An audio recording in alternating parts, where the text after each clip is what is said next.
In a quiet room, an old clock ticked loudly. My husband John was glued to the TV, ignoring me completely. I felt fed up with all the problems we had over the years. John broke the silence, sneering at me. I told him firmly I'm leaving. He mocked me, saying I couldn't survive without him, but his words only made me more determined. I couldn't take his neglect and his mom's meddling anymore. It was time to leave and take charge of my life.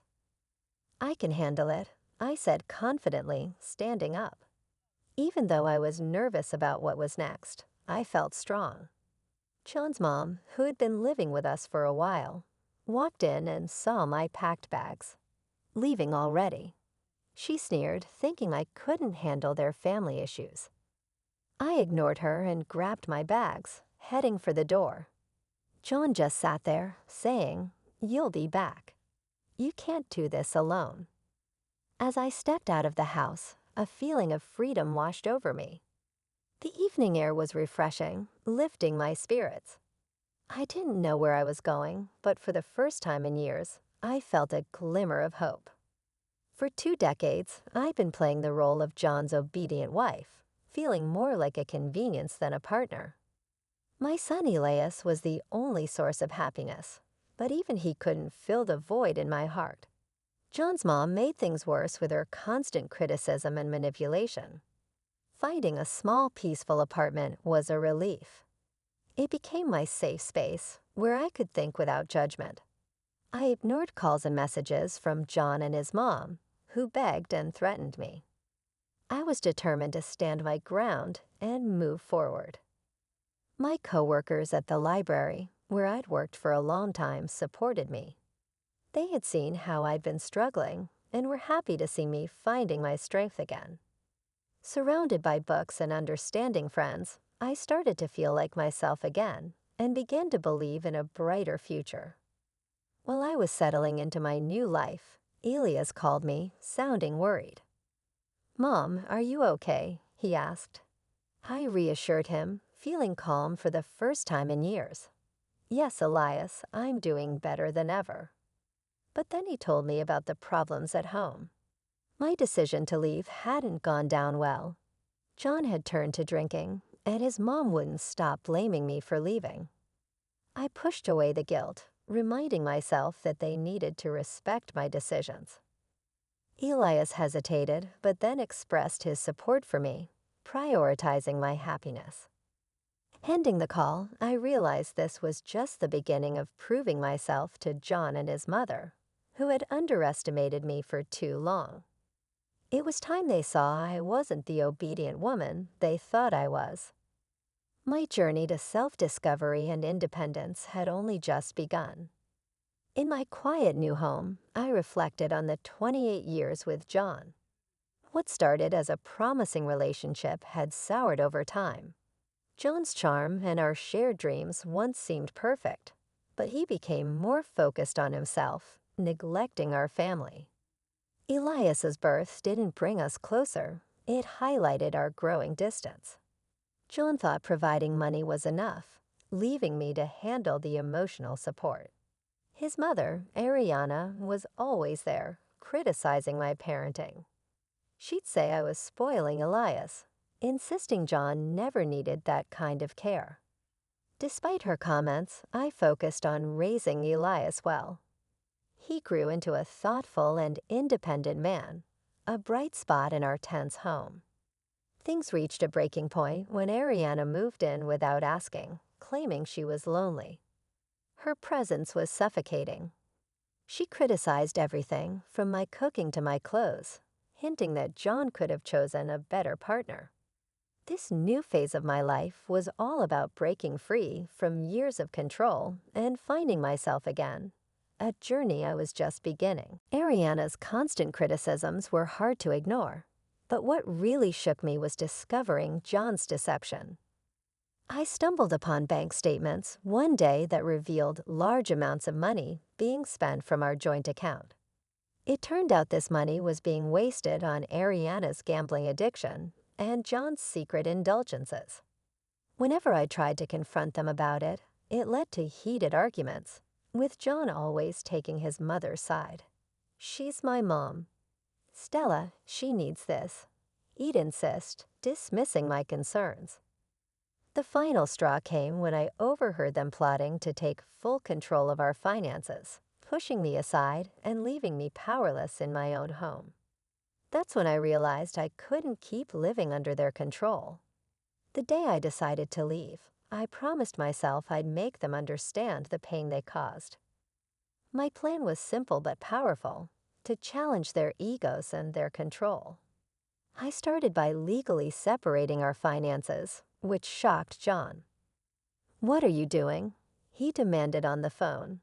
"I'm protecting myself, something I should have done a long time ago," I replied calmly but firmly. Ariana's reaction was even more dramatic. "You ungrateful brat. After everything we've done for you," she screamed when she found out. But I didn't let it faze me. The time of me being submissive was over. Now I was setting my own rules, beginning their reckoning. After I took control of my finances, things got chaotic. John and Ariana showed their true colors through their anger. Their attempts to intimidate me with angry phone calls didn't work. "You think you're smart, Stella?" John sneered over the phone. "You're nothing without me. You'll come crawling back." "Not a chance, John. I won't let you manipulate me anymore," I shot back, standing my ground. Ariana's threats were even harsher. "You'll regret this, Stella. You've ruined our family." There was no family to ruin, Ariana. It was all fake, I countered. Despite their threats, I felt free. The fear that used to control me was gone, replaced by a determination for justice. It was time for them to face the consequences. I started by reaching out to old friends and telling them about the lies and manipulation John and Ariana had put me through. My honest revelations spread quickly, tarnishing their once spotless reputations. John, who always cared about his social standing, was embarrassed. "How could you do this to me?" he asked, shocked. "You did it to yourself," I replied calmly. "I'm just telling the truth." Ariana faced the community's disapproval too. "You've made us outcasts," she accused, seeing it as a fight. But I wasn't afraid of her anymore. "No, Ariana, this isn't a fight. It's about being responsible for your actions," I told her. Seeing their social status fall apart showed how powerful the truth can be. John's supporters distanced themselves, wary of his damaged reputation, while Ariana lost influence as her gambling problem and manipulative tactics were exposed. But I didn't stop at just exposing them socially.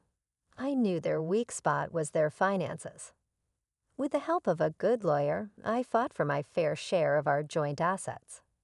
Ariana's debts from gambling and John's mishandling of money were brought to light. The legal battles were tough, but I stayed strong. Their lies were no match for the truth, and I won a significant victory in court when the judge ruled in my favor. I could see the defeat in John's and Ariana's faces. This win meant more than just money. It showed that I was morally right. "You've destroyed everything, Stella," John said, sounding defeated. "No, John, you destroyed our family long ago." "I'm just picking up the pieces," I replied, leaving the courtroom feeling free for the first time in years. I was filled with hope for a future without the weight of my past. After the court ruling, I started rebuilding my life with the assets that were rightfully mine. I stepped away from John and Ariana's influence. They couldn't believe the extent of their downfall. This was the start of a new chapter for me, one of independence and self-discovery, ready to embrace whatever came my way. The crumbling of John and Ariana's facades was just the beginning of my journey to rediscover myself and pursue real happiness and freedom. One evening, John called in a fit of desperation. "You can't just change our lives like this, Stella," he pleaded over the phone. "I'm just taking back what's rightfully mine," I replied firmly. Maybe you should have thought about the consequences before betraying my trust. Ariana, however, took a sneakier approach. She tried to turn family members against me, painting herself as the victim. "You're tearing our family apart, Stella," she accused me when we bumped into each other at the grocery store. "This family was broken long before I left," I replied, refusing to show any sign of distress. I embraced my new freedom, enjoying the ability to control my own life. I cut off their access to me by changing my phone number and found comfort in volunteering at a local shelter, helping others who had faced similar struggles. But my fight for justice wasn't over yet. I found out Ariana planned to challenge the court's decision, hoping to get money for her gambling habit. "You won't win, Stella. I'll make sure you pay," she threatened in a message sent through a relative. In defiance, I strengthened my legal defenses, prepared to counter any challenge she brought forward. The person who once avoided conflict had become a determined advocate for her own rights. Meanwhile, John was crumbling under the pressure. His once spotless reputation was now tarnished, affecting his career. "You've destroyed everything, Stella," he admitted during a moment of reflection. "You brought this on yourself, John. I just exposed the truth," I replied. As time passed, I watched as their seemingly stable lives fell apart. Ariana's attempt to overturn the court's decision failed, leaving her in financial and social ruin. John's professional life continued to decline, his reputation irreparably damaged. However, I didn't feel any joy in watching their downfall. Though it was an important part of reclaiming myself, it didn't bring me satisfaction. My journey was about healing and finding myself far beyond their punishment. Regaining my independence and self-respect was a big step, but the wounds from neglect and emotional abuse were still healing. As I rebuilt my life, my main goal was to find inner peace and happiness. My journey was transformative, leading me out of the darkness of my past. I became stronger and more resilient. My story wasn't about revenge, but about freedom, a celebration of the human spirit's ability to overcome challenges. Months had gone by since the court ruled in my favor, but the effects lingered. John and Ariana had drifted from their social circles, shadows of their former selves. Then Elias visited unexpectedly with troubling news. "Dad lost his job, and his drinking has gotten worse.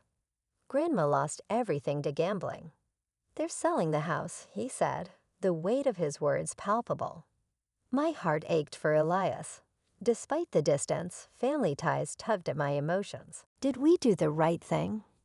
Elias wondered quietly. I reassured him, though with a heavy heart, that we stood up for what was right. They made their choices. I didn't find satisfaction in John and Ariana's downfall. Instead, it reminded me of the importance of living with integrity and respecting others. In the following weeks, rumors spread about the sale of their house, signaling the end of their decline. John struggled to find work because of his damaged reputation, and Ariana was isolated as her addiction became known. One evening, I ran into John during a walk. He looked like a different person, defeated. "There's nothing to say," he finally said, sounding defeated. This brief encounter was powerful. It showed how much our lives had changed because of the choices we made. It was here that I found true happiness, peace, and a sense of self that couldn't be shaken.